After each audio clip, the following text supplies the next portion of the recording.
Class से जुड़ चुके हैं सभी को गुड इवनिंग। तो जैसा कि आप सभी जानते हैं कि आपके मैट्रिक बोर्ड एग्जाम 2025 की शुरुआत 17 फरवरी से होने जा रहा है और प्रथम दिन ही आपका प्रथम और द्वितीय पाली मतलब फर्स्ट सिटिंग और सेकंड सिटिंग दोनों शिफ्ट में हम लोग का हिंदी का पेपर होगा। तो हिंदी का अगर आपका एग्जाम जो शुरुआत होने जा रहा है वो शानदार बीत गया तो समझिए हर एक एग्जाम में आपके अंदर क्या होगा, कॉन्फिडेंस लेवल विकसित हो जाएगा और आपको और सब एग्जाम में कोई दिक्कत नहीं होगा। पहले एक बार मैं यहाँ पे चीज़ें देख लूँ, लाइव चैट सभी चीज़ सही है। चलिए सही विद्यार्थी कमेंट करेंगे, ठीक है, सही विद्यार्थी का कमेंट प्राप्त हो रहा है, सभी को गुड इवनिंग। हम लोग लाइव हो चुके हैं। तो चलिए महत्वपूर्ण प्रश्न अंतिम समय में सिर्फ अंतिम वायरल प्रश्न पत्र की हम लोग सिर्फ चर्चा करेंगे, जहां से कि इस साल मैट्रिक बोर्ड एग्जाम में प्रथम और द्वितीय पाली में प्रश्न पूछे जाएंगे। तो अब हिंदी है, अंतिम समय में आपको रिवीजन करते चलना है और जिस प्रश्न का उत्तर नहीं मालूम है उसे रटते चलिएगा, याद करते चलिएगा। तो एक एक प्रश्न आएगा, उत्तर दीजिएगा और नहीं मालूम हुआ तो रटते चलेंगे। चलिए चलते हैं सीधे प्रश्न की ओर। आप जानते हैं 1 से 100 तक ऑब्जेक्टिव प्रश्न रहेगा पेपर में, जिसमें से 50 प्रश्न का आपको उत्तर देना है। तो हम लोग का अभी से टारगेट है कि अभी से तमाम मतलब कि अभी क्लासेस आएगा हिंदी का, तो इस समय से हम लोग एग्जाम तक इतना वायरल प्रश्न पत्र कर लें जिससे कि प्रथम या द्वितीय पाली जब भी आपका एग्जाम हो 50 से 60 प्रश्न टकरा जाए। अपने को 50 ही बनाकर आना है, मतलब कि बनाने भर का प्रश्न टकरा जाए। पहले नंबर प्रश्न का उत्तर देंगे और नहीं मालूम हुआ तो रटते चलिएगा। चलिए पहले नंबर प्रश्न का सही विद्यार्थी आंसर देते चलेंगे। सभी चीज सही है क्लास में, बिल्कुल उत्तर दीजिए और नहीं मालूम है तो मैं सही उत्तर बताऊंगा। तो हिंदी में ज़्यादा चीज़ें है नहीं कुछ समझने वाला, अगर आप बुक पढ़े होंगे तो आंसर देंगे, नहीं मालूम होगा तो रटिएगा। चलिए पहला का उत्तर देखते हैं कितने विद्यार्थी सही आंसर कमेंट कर पाते हैं। प्रश्न आपके स्क्रीन पे ए रहा कर है, हलकारे का अर्थ क्या होता है। ये आपसे प्रश्न पूछा गया, उत्तर दीजिएगा कि हलकारे का अर्थ क्या होता है। तो जो भी विद्यार्थी पहले नंबर प्रश्न का सही उत्तर कमेंट करें कि सर ऑप्शन बी संदेशवाहक, उनका उत्तर बिल्कुल सही है। हलकारे का अर्थ क्या होता है, संदेशवाहक होता है, जो संदेश का मतलब कि आदान प्रदान करे, एक जगह से दूसरे जगह लेकर जाए, उसे हम लोग बोलते हैं हलकारा। आगे बढ़ते हैं, अगला प्रश्न देखते हैं। अगला प्रश्न देखिए आपके स्क्रीन पे ए रहा, कह रहा है आपसे कि संधि का भेद नहीं है। ये ध्यान से देखेंगे, कर संधि का भेद इसमें से कौन नहीं है, ये आपसे प्रश्न पूछा गया। पहले नंबर प्रश्न का उत्तर याद रखेंगे, क्या होता है हलकारे का अर्थ, संदेशवाहक। दूसरा पे प्रश्न है कि संधि का भेद नहीं है, तो इसमें से कौन संधि का भेद नहीं है। तो देखिए स्वर संधि, व्यंजन संधि, विसर्ग संधि, ये 3 संधि का भेद होता है। बट संज्ञा संधि हम लोग पढ़े हैं, नहीं पढ़े हैं, तो ऑप्शन डी आपको अब रटते चलना है। आगे बढ़ते हैं, तीसरा नंबर प्रश्न कह रहे आपसे कि ई वर्ण है, ई कैसा वर्ण है आपसे पूछा है। तो देखिए बड़ी ई की बात हो रहा है, मतलब इसे हम लोग पढ़ते हैं दीर्घ ई, ठीक है, इसे क्या बोलते हैं, दीर्घ ई। तो क्या होगा, दीर्घ स्वर होगा, ऑप्शन बी सही उत्तर हो जाएगा।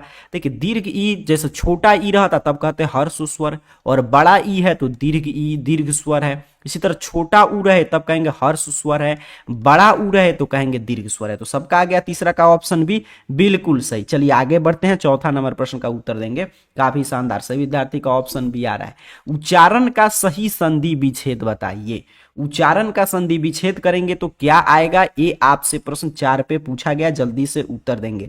बस अंतिम समय में अंतिम गेस प्रश्न की सिर्फ हम लोग क्लासेस करेंगे और एग्जाम तक मुझे आपको इतना ऑब्जेक्टिव करा देना है जिससे कि एग्जाम में, बस चाहे आपका एग्जाम प्रथम पाली में हो या हो द्वितीय पाली में, बनाने भर का प्रश्न मतलब 50 से ज्यादा प्रश्न टकरा जाए। समझिए आपको 100 में 100 टकराएगा तभी अपने को 50 ही बनाकर आना है। इसका उत्तर दीजिए। जो भी विद्यार्थी चौथे नंबर प्रश्न का सही उत्तर ऑप्शन बी के साथ जा रहे हैं उनका उत्तर बिल्कुल सही है। उच्चारण अपना व्यंजन संधि है और इसका जब हम संधि विच्छेद करते हैं तो होता है उत और हलंत लगेगा क्योंकि व्यंजन संधि है और प्लस में चारण, तो ऑप्शन बी सही उत्तर हो जाएगा।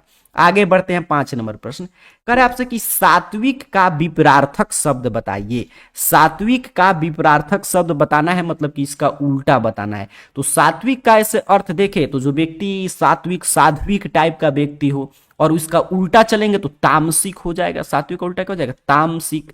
तो ऑप्शन सी 5 का सही उत्तर याद करते चलिए। छठा पे प्रश्न है कि मछली के लिए मसाला कौन पीस रही थी। मछली के लिए मसाला कौन पीस रही थी, मछली कहानी से प्रश्न है, उत्तर देंगे, सारा बुक से प्रश्न है, जल्दी से यहाँ पे उत्तर दीजिएगा और रटते चलिएगा। चलिए एक विद्यार्थी का आ रहा है प्रश्न कि सर दूसरे नंबर का आंसर गलत है, मैं देख ले रहा हूं दूसरा नंबर क्या है। करे संधि का भेद नहीं है, तो इसमें क्या चला गलत है, संधि का भेद नहीं है तो संधि के 3 भेद हम लोग पढ़ते हैं, स्वर संधि, व्यंजन संधि, विसर्ग संधि, कौन नहीं है पूछा है, तो संज्ञा संधि भेद होगा, नहीं होगा, ये ध्यान से देख लेंगे तो चीजें सही है। चलिए आगे बढ़ते हैं, अगला प्रश्न देखिएगा, छठा का उत्तर आपको देना था, जल्दी से उत्तर देंगे। कमेंट में सही विद्यार्थी लिखेंगे 6 और आंसर कमेंट करेंगे। तो कह रहे मछली के लिए मसाला कौन पीस रही थी? माँ। बिल्कुल सही, जो विद्यार्थी माँ कमेंट कर रहे हैं ऑप्शन डी उनका उत्तर बिल्कुल सही है। 7वें प्रश्न है कि बिस्मिल्लाह खां के बचपन का नाम क्या था? उत्तर देते चलिएगा और जिस भी प्रश्न का उत्तर नहीं मालूम है रटते चलेंगे। चलिए, बिस्मिल्लाह खां के बचपन का नाम क्या था, अपने से प्रश्न पूछा गया है, आंसर कमेंट करेंगे। 7 पे प्रश्न है। तो जो भी विद्यार्थी 7 नंबर प्रश्न का सही आंसर ऑप्शन बी दे रहे हैं यहाँ पे लाइव चैट में, तो उनका उत्तर बिल्कुल सही है, अमरुद्दीन। क्या नाम था? अमरुद्दीन। ऑप्शन बी सही उत्तर हो जाएगा। 8 पे प्रश्न है कि सुजान रसखान किनकी रचना है? सुजान रसखान जो है किनकी रचना है, ये आपसे पूछा जा रहा है, ये पदखंड से प्रश्न है। चलिए, बिल्कुल प्रीवियस ईयर क्वेश्चन पेपर, फिर हम लोग आपका सेंटअप एग्जाम का क्वेश्चन पेपर, जहां से कि प्रश्न जिस तरह इंटर का एग्जाम हो चुका है और इंटर का एग्जाम में पूरा हमने प्रश्न पत्र का अध्ययन किया, तो हमने देखा जहां जहां से इंटर में प्रश्न आ रहा है वहां वहां से ही मैट्रिक में भी प्रश्न पूछा जाएगा। तो सब चीजें मैं आपको अभी से जो वायरल प्रश्न का क्लास सीरीज चल रहा है इसमें मैं करा दूंगा। जहां जहां से चीजें इंटर में प्रश्न आ रहा है वहीं वहीं से आपका मैट्रिक में पूछेगा, तो सभी चीजें हम लोग पढ़ लेंगे। चलिए, इसका उत्तर दीजिए, सुजान रसखान किनकी रचना है, ये आपसे प्रश्न है। तो जो भी विद्यार्थी ऑप्शन बी रसखान कमेंट कर रहे हैं, आपका उत्तर बिल्कुल सही है। 9 पे प्रश्न है, बिस्मिल्लाह खां की शहनाई के साथ किस मुस्लिम पर्व का नाम जुड़ा है? ये आपसे प्रश्न पूछा है कि बिस्मिल्लाह खां की शहनाई के साथ किस मुस्लिम पर्व का नाम जुड़ा है? कहेंगे सर बउआ टाइप प्रश्न है, मुहर्रम का नाम जुड़ा है। बिल्कुल सही।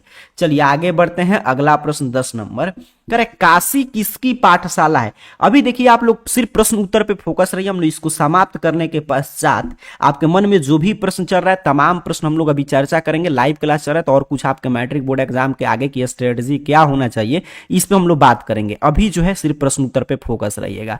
काशी किसकी पाठशाला है आपसे पूछा है, तो आप जानते हैं संस्कृति की पाठशाला है। किसकी पाठशाला है? संस्कृति की।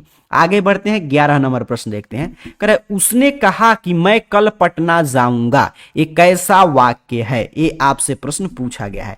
चलिए जल्दी से बताएंगे। उसने कहा कि मैं कल पटना जाऊंगा, देखिए उसने कहा कि मैं कल पटना जाऊंगा, दो वाक्य इसमें क्या किया गया है? मिश्र किया गया है, तो मिश्र वाक्य हो जाएगा। ऑप्शन बी याद रखेंगे। आगे बढ़े, अगला प्रश्न देखेंगे। 12 नंबर प्रश्न क्या कह रहा है? कह रहा है कि निम्न में से कौन पदबंध का भेद नहीं है? यहां पे देखिए ध्यान से क्या पूछा है, कौन जो है पदबंध का भेद नहीं है? तो देखिए पदबंध का भेद जो होता है वो जो भी हम लोग पार्ट्स ऑफ स्पीच मतलब शब्द भेद पढ़ते हैं उसी के नाम के आधार पे होता है। तो संज्ञा पदबंध होगा, विशेषण पदबंध, क्रिया विशेषण सर्वनाम, लेकिन क्या कर्म पदबंध होगा? नहीं होगा। कर्ता पदबंध, कर्म पदबंध, ये सभी पदबंध के भेद नहीं है, तो ऑप्शन डी सही उत्तर हो जाएगा। चलिए आगे बढ़ते हैं, अगला प्रश्न देखते हैं 13 नंबर। अभी ध्यान से प्रश्न उत्तर देंगे, जो भी आपके मन में प्रश्न चल रहा है ना, क्लास यहाँ पे जब हम लोग खत्म होगा तो ये सब प्रश्न खत्म कर लेंगे। तो लाइव चीजें चल रहा है, तो मैं जब तक आपके हर एक डाउट सॉल्व नहीं कर दूं तब तक हम लोग लाइव नहीं बंद करेंगे, ठीक है? तो अभी यहां पे फोकस रहिए।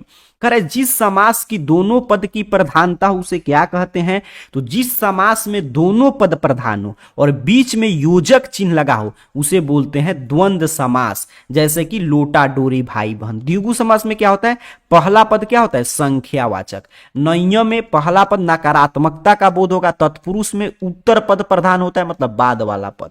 चलिए आगे बढ़ते हैं, अगला प्रश्न देख लेते हैं। 14 पे क्या है? करे द का उच्चारण स्थान बताइए।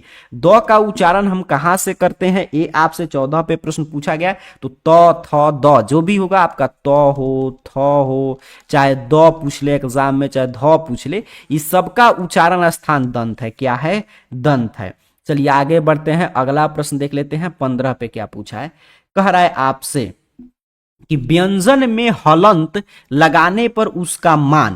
तो व्यंजन में जब हलंत लगा देंगे तो उसमें से स्वर गायब हो जाएगा, और इसे में बोलते हैं कि आधा है। जैसे क ऐसे लिख दे हलंत, तो क्या कहते हैं? आधा क है, मतलब व्यंजन कितना हो गया? आधा हो गया। ऑप्शन है, जैसे मान लीजिए हमारा ग था, तो ग में क्या था? ग हलंत था और अ था, इसे स्वर रहित हो गया। दूसरे भाषा में कहें तो स्वर रहित, इसमें स्वर गायब हो गया या आधा हो गया, आधा ग हो गया।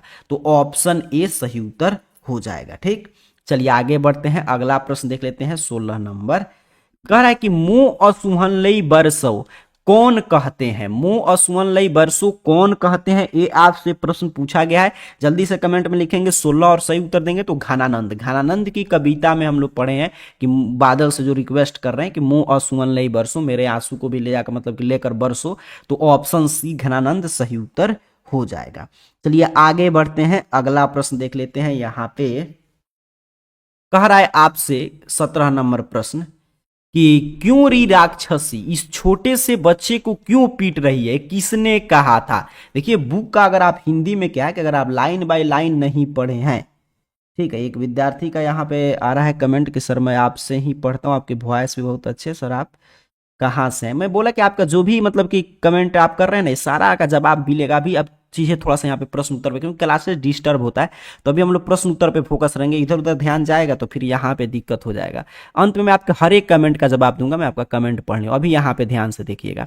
चलिए इसका उत्तर दीजिएगा सही विद्यार्थी। कह रहा है क्यों री राक्षसी इस छोटे से बच्चे को क्यों पीट रही है, किसने कहा था? तो ये कहा था मंगमा ने। आप जानते हैं मंगमा की बहू थी नंजमा, वो अपने बेटे को पीट रही थी, तो इसी वजह से वो बोलती है, तो ऑप्शन ए सही उत्तर हो जाएगा। 18 पे प्रश्न है कि लक्ष्मी का पति कौन है? तो ढाते विश्वास कहानी में हम लोग पढ़े हैं सेकंड हिंदी में कि लक्ष्मी का पति लक्ष्मण है। मैं आपसे पूछूं कि लक्ष्मण क्या करता था, जल्दी से बता देंगे कमेंट बॉक्स में सही विद्यार्थी। लक्ष्मण क्या करता था और ये कहां पढ़े हैं? तो ढाते विश्वास जो कहानी है सेकंड हिंदी का हमारा दूसरा चैप्टर, पहला दही वाली मंगमा है, दूसरा है ढाते विश्वास जो उड़िया भाषा की कहानी है, उड़ीसा का जिसमें जीवन चरित्र है, तो उसी में लक्ष्मी है मुख्य नायिका, उसका पति है लक्ष्मण। और क्या कहता था लक्ष्मण? तो लक्ष्मण जो है वो आपके कोलकाता में नौकरी करता था, तो ऑप्शन ए सही उत्तर हो जाएगा। 19 पे प्रश्न है कि ईश्वर पटेलिकर किस भाषा के कथाकार हैं? तो ईश्वर पटेलिकर गुजराती भाषा के हैं, आप जानते हैं, तो ऑप्शन सी सही उत्तर हो जाएगा। चलिए आगे बढ़ते हैं, अगला प्रश्न देख लेते हैं। 20 पे क्या पूछा है? ये तो कई बार पूछा गया प्रश्न, इस साल के लिए गेस प्रश्न है। कह रहा है कि एस रंगराजन का वास्तविक नाम है, मतलब एस रंगराजन जो है ये किनका वास्तविक नाम है? तो कहेंगे सर सुजाता का। किनका नाम है? सुजाता का वास्तविक नाम क्या था? एस रंगराजन था, तो ऑप्शन बी सही उत्तर हो जाएगा। आगे बढ़ते हैं, अगला प्रश्न 21 नंबर कह रहा है आपसे कि टेबुल पर किताब है, यहां पर जो है किस कारक का चिन्ह है? ठीक है, टेबुल पर किताब है तो पर किसका कारक का चिन्ह होगा? तो पर जो है मे पर, मे और पर ये किसका होता है? अधिकरण का। किसका होगा? अधिकरण का, तो ऑप्शन डी सही उत्तर हो जाएगा आपके 21 नंबर प्रश्न का। सबका ऑप्शन डी आ गया।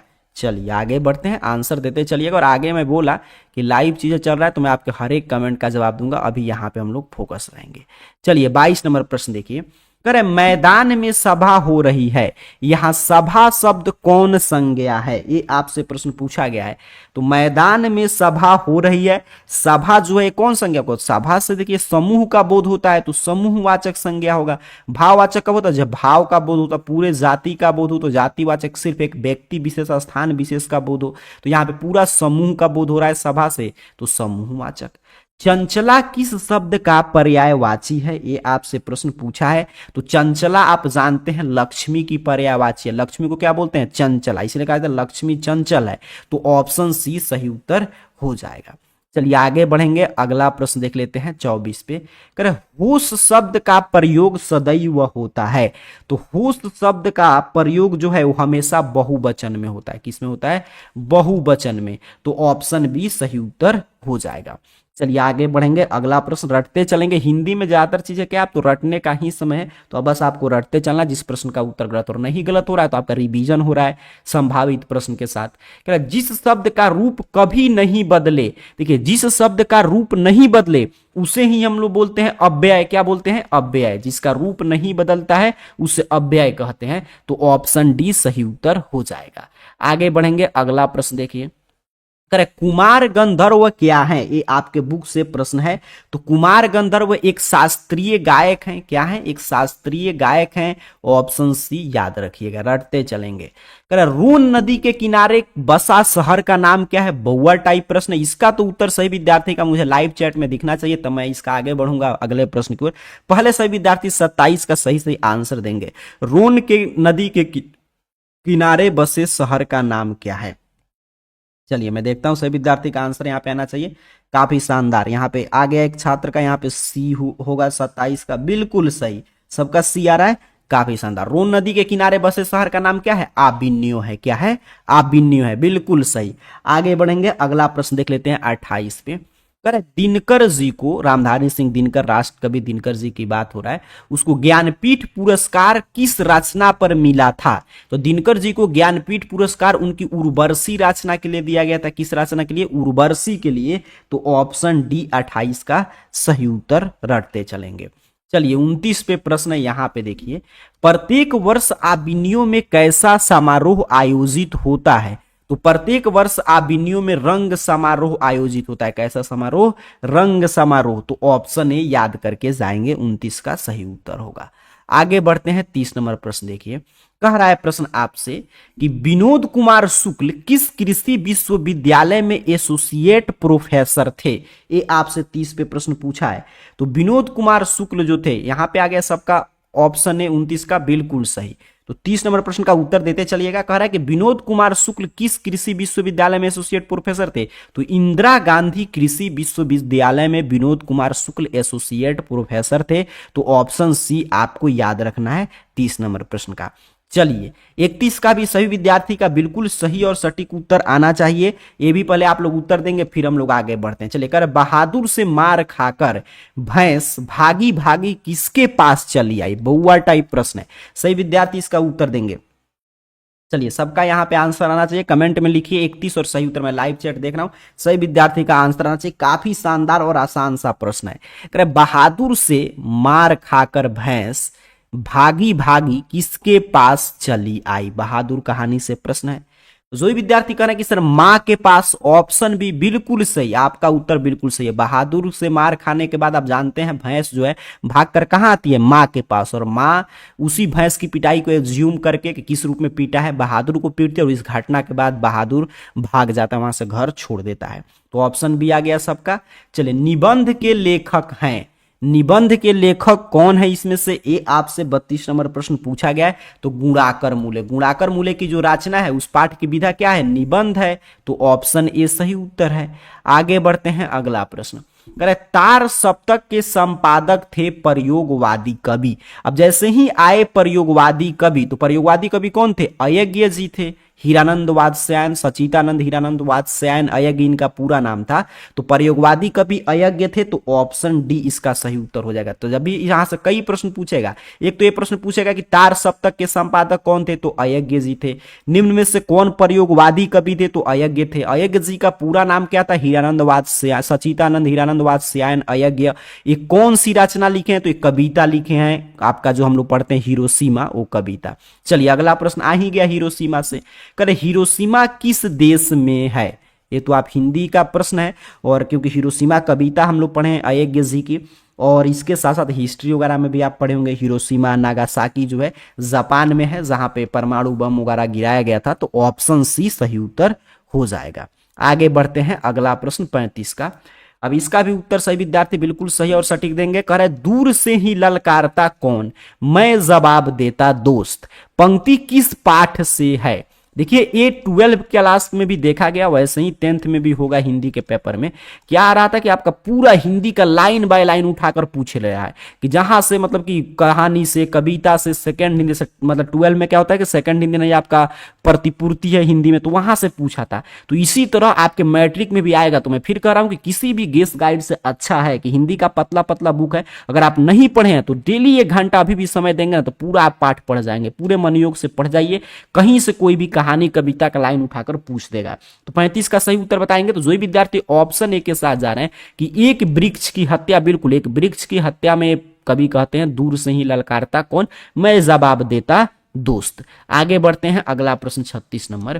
करे I want that girl admitted now, किसने कहा? ये आपके सेकंड हिंदी से प्रश्न चला गया, जल्दी से उत्तर देंगे। 36 नंबर प्रश्न का सही उत्तर क्या होगा, रटते चलेंगे। और अंत में आगे की स्ट्रेटजी क्या होगा, जब एक क्लास पूरा प्रश्न जो इतना हम लोग को समझना है समझ ले रहे हैं, तब मैं आपको चीजें अगला समझाऊंगा, ठीक है। और काफी महत्वपूर्ण है, इंटर में किस तरह प्रश्न आया था, किस तरह मैट्रिक में आएगा, इस सब पे हम लोग अभी के लाइव क्लास में आगे चर्चा करेंगे। अभी इसका उत्तर दीजिएगा क्या होगा सही उत्तर। कह रहा है I want that girl admitted now, ये किसका कथन है? तो ये कथन था बड़े डॉक्टर का, बड़े डॉक्टर ने कहा था, तो ऑप्शन बी सही उत्तर हो जाएगा। कह रहा है नगर शीर्षक कहानी के लेखक कौन है? ये आपसे प्रश्न पूछा गया है। तो नगर के लेखक कौन है? सुजाता है। तो ऑप्शन ए, जिसका मूल नाम क्या है? एस रंगराजन है, तो सुजाता है, तो ऑप्शन ए सही उत्तर याद रखेंगे। चलिए आगे बढ़ते हैं, अगला प्रश्न देख लेते हैं। यहाँ पे 38 नंबर प्रश्न क्या कह रहा है आपसे? यहाँ पे 38 नंबर प्रश्न है कि 3 बेटे डैश 2 वक्त की रोटी एक माँ किस कहानी की पंक्ति है? तो 3 बेटे 2 वक्त की रोटी एक माँ, धरती कब तक घूमेगी, जिसकी नायिका कौन है? सीता है। कौन है? सीता है। धरती कब तक घूमेगी पार्ट से है आपके सेकंड हिंदी से, तो ऑप्शन डी सही उत्तर याद रखेंगे। नंजमा मंगमा की कौन थी? तो इसी नंजमा मंगमा में तो विवाद था, तो नंजमा मंगमा की कौन थी? बहू थी। कौन थी? बहू थी, तो ऑप्शन सी सही उत्तर हो जाएगा। आगे बढ़ते हैं, 40 नंबर प्रश्न देख लेते हैं। यहां पे ये रहा प्रश्न, कह रहे निम्नांकित में कौन शुद्ध शब्द है? अब तो हिंदी व्याकरण से प्रश्न है, कौन शुद्ध शब्द है ये आपसे पूछा गया है। तो यहां पे चीजें ध्यान से समझेंगे। तो यहां पे मैं देख लूं तो कह रहा है देवनागरी। देवनागरी बिल्कुल, ऑप्शन ए वाला देवनागरी बिल्कुल सही है। ये देवी नागरी है, ये देवनागरी, तो इस तरह लिख दिया तो ये भी गलत है। एक ऑप्शन ए वाला बिल्कुल सही है। आगे बढ़ते हैं, अगला प्रश्न देख लेते हैं। यहां पे ये रहा अगला प्रश्न, देखिए कह रहा नागरी लिपि शीर्षक पाठ साहित्य की कौन सी विधा है? गुणाकर मूले की जो नागरी लिपि है उस पाठ की विधा आपसे पूछा गया है, तो निबंध है। क्या है? निबंध है। पाठ की विधा से तो खूब प्रश्न आएगा, ऑप्शन बी सही उत्तर होगा।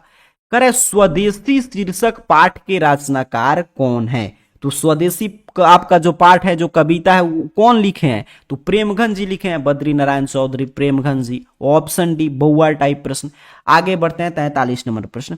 चलिए, एक विद्यार्थी कह रहा है कि उनका कमेंट, मैं बोला कि कमेंट की तरफ मैं सिर्फ यहाँ पे ऑप्शन देख रहा हूँ कि कौन विद्यार्थी क्या यहाँ पे चीजें उत्तर देना है, ठीक है। आगे में आपका जो भी कमेंट है, जो भी प्रश्न है आपके मन में चल रहा है, मैं बोला कि जब पूरा प्रश्न खत्म हो जा रहा है, अंत तक अभी यहाँ पे पढ़ाई कीजिए, तो हम लोग एक प्रश्न लेंगे, क्योंकि अभी क्लासेस डिस्टर्ब ज्यादा आप लोग करने की आवश्यकता नहीं। चलिए, ऑप्शन डी हो गया। आगे बढ़ते हैं, अगला प्रश्न। रेनर मारिया रिल्के किस भाषा के कवि हैं? तो रेनर मारिया रिल्के जर्मन भाषा के कवि हैं। कौन कविता लिखे हैं? तो मेरे बिना तुम प्रभु। कौन कविता लिखे हैं? मेरे बिना तुम प्रभु। चलिए आगे बढ़ते हैं, अगला प्रश्न देखते हैं, 44 नंबर। जीत जीत मैं निरखत हूं पाठ साहित्य की कौन सी विधा है? तो जीत जीत मैं निरखत हूं साक्षात्कार है। मैं आपसे कहूं किसका साक्षात्कार लिया गया है? तो कहेंगे सर बिरजू महाराज का। किसका? बिरजू महाराज का। किसने लिया था? तो उनकी शिष्या जो थी, वो जो नटरंग पत्रिका की संपादक थी, उन्हीं के द्वारा लिया गया था। चलिए आगे बढ़ते हैं, अगला। और ये जो है बिरजू महाराज कौन थे? तो कथक नृत्य के पर्याय माने जाते हैं।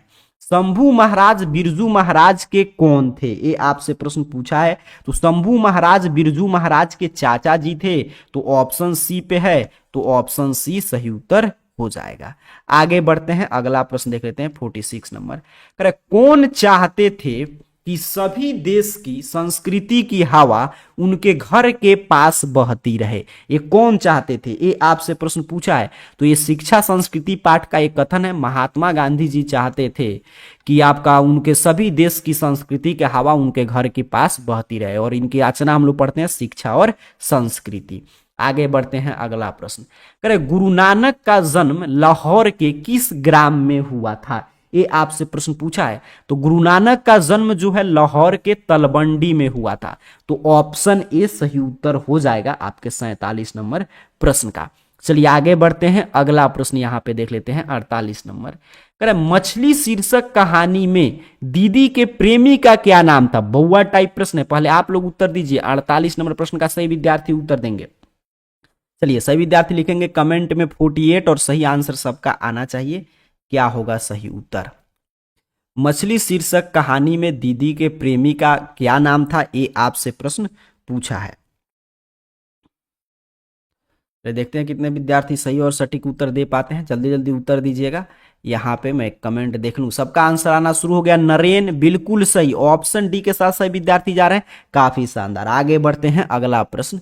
कह रहा है कि शेक्सपियर किस भाषा के कवि हैं। तो शेक्सपियर आप जानते हैं अंग्रेजी भाषा के हैं। किस भाषा के हैं? अंग्रेजी भाषा के हैं। तो दोनों का ऑप्शन डी हो गया। आगे बढ़ते हैं, अगला प्रश्न कह रहा है रसूलन बाई कौन थी। ये आपसे 50 पे प्रश्न पूछा है। तो रसूलन बाई कौन थी? गायिका थी। कौन थी सर? गायिका थी। ऑप्शन सी सही उत्तर हो जाएगा। चलिए आगे बढ़ते हैं, 51 नंबर प्रश्न का उत्तर दीजिएगा।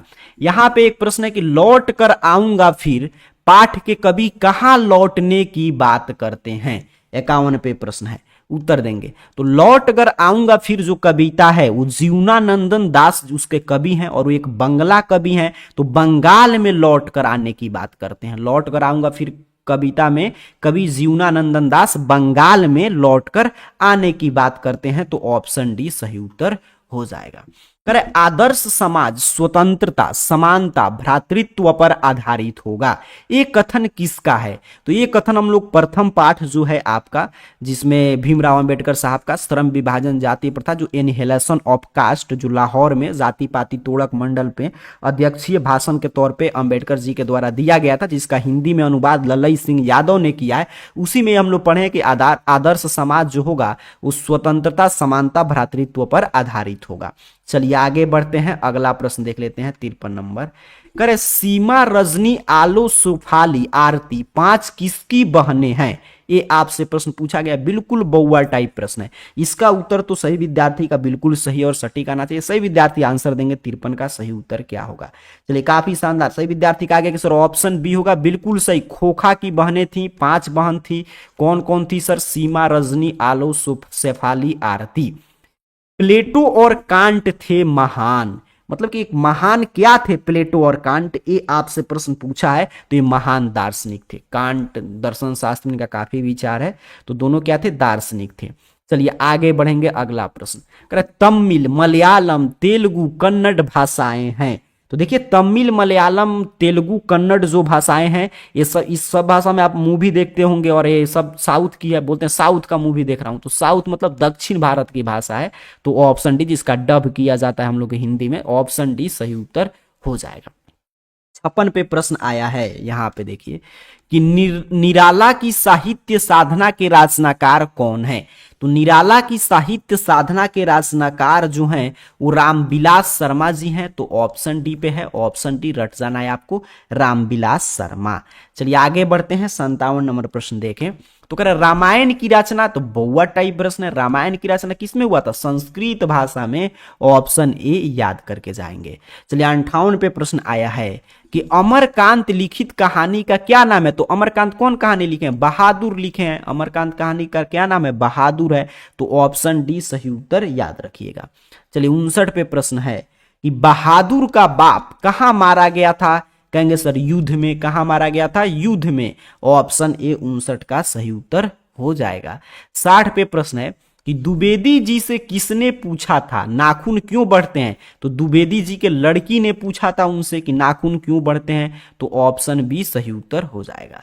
आज के क्लास में 60 ही प्रश्न लिया गया। आप सभी विद्यार्थी यहाँ पे बताएंगे कि 60 में से अपने नाम के साथ बताइए, मैं कमेंट देख लूं। और आपके मन में जो भी तैयारी से संबंधित प्रश्न चल रहा है वो अब आप पूछ सकते हैं। ठीक है, तो एक बार जल्दी से बता देंगे कि आपका 60 में से कुल कितना प्रश्न सही है। पहले सही विद्यार्थी बताएंगे, उसके बाद 2-3 महत्वपूर्ण बात है उसकी भी हम लोग चर्चा करेंगे। अभी पहले बताइए कि आपका 60 में से कुल कितना प्रश्न सही हुआ। चलिए सही विद्यार्थी नाम के साथ यहाँ पे कमेंट करेंगे। और ये भी बताइए कि आपका किस पाली में एग्जाम है। ठीक है, किस विद्यार्थी का प्रथम पाली में है और किस विद्यार्थी का द्वितीय पाली में है। एक बार जल्दी से बता देंगे किस विद्यार्थी का किस पाली में एग्जाम है। चलिए एक विद्यार्थी का आ गया कि 50 सही हुआ है, एक विद्यार्थी का 60 में 60 सही हुआ है, एक विद्यार्थी का 55 सही हुआ है, एक विद्यार्थी का 15, एक विद्यार्थी का 58, एक विद्यार्थी का 59। काफी शानदार।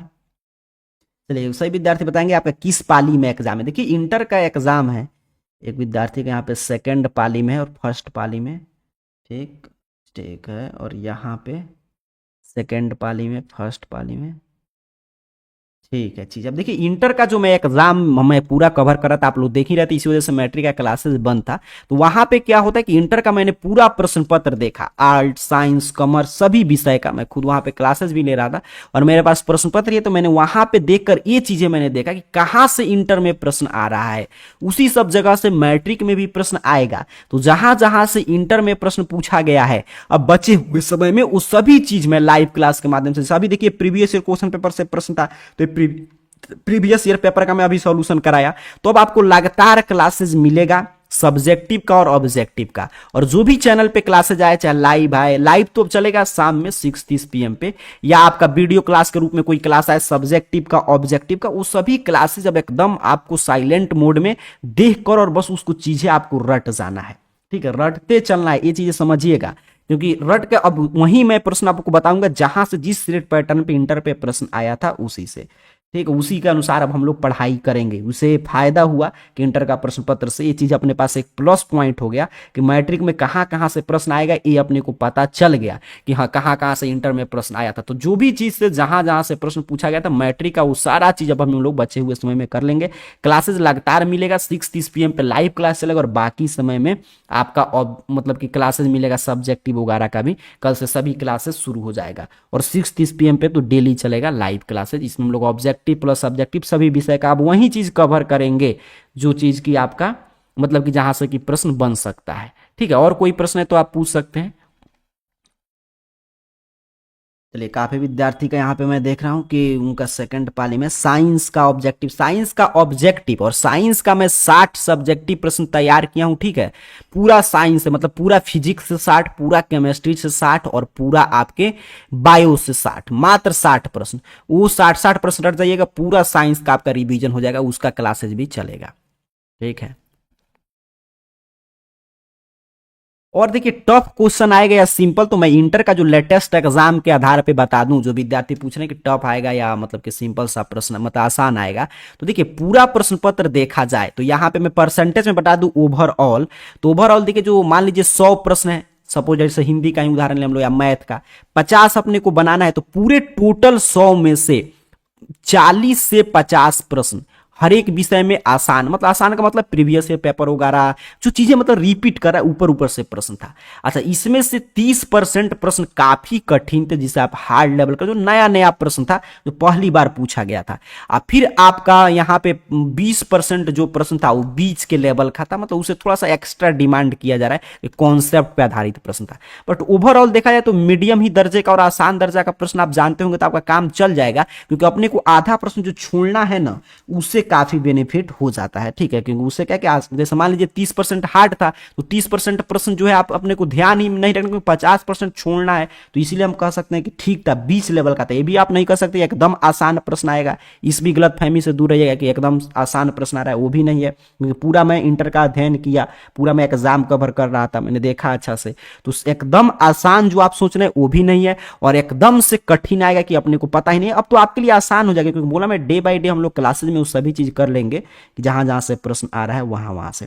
चलिए, एक विद्यार्थी का प्रश्न आ रहा है काफी देर से कि सर आप कहां से, तो मैं वेस्ट चंपारण जो है आपका पश्चिमी चंपारण, वेस्ट चंपारण में एक जगह बेतिया है, बेतिया के पास से मैं हूं। ठीक है, बेतिया के पास से वेस्ट चंपारण होगा, चंपारण सत्याग्रह ये सभी चीजें।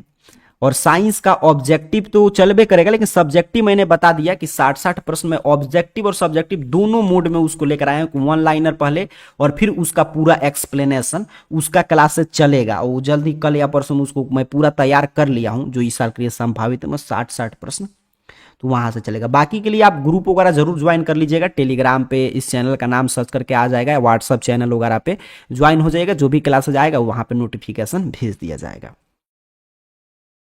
चलिए ठीक है, पेपर वगैरह जो लीक का है ना उसके चक्कर में आप मत पड़े, क्योंकि वो चीज़ें हम लोग अभी नहीं उस पर कुछ कह सकते हैं, वो सब चीज़ें हम लोग चर्चा करेंगे आपका जब एग्जाम से कुछ दिन पहले। अभी ये सब कहना मतलब उस पर कुछ कोई भी उसका मायने नहीं है, क्योंकि इतना दिन पहले कोई भी कह रहा है तो समझो आपको बेवकूफ़ बनाने का प्रयास कर रहा है। चलिए, एक विद्यार्थी हैं वैशाली से हैं, हाजिरपुर से। ठीक है, तो मिलते हैं कल, फिर शाम में मिलेंगे, लेकिन उससे पहले भी क्लासेज चलेगा, क्लासेज अब ऑब्जेक्टिव सब्जेक्टिव का चलते रहेगा। तो मिलते हैं कल, तब तक के लिए पढ़ाई करते रहिए, रिवीजन कीजिए, बुक वगैरह ज़्यादा पढ़िएगा, आपके लिए चीज़ें आसान हो जाएगा। तो कल मिलेंगे, तब तक के लिए आप सभी को गुड नाइट।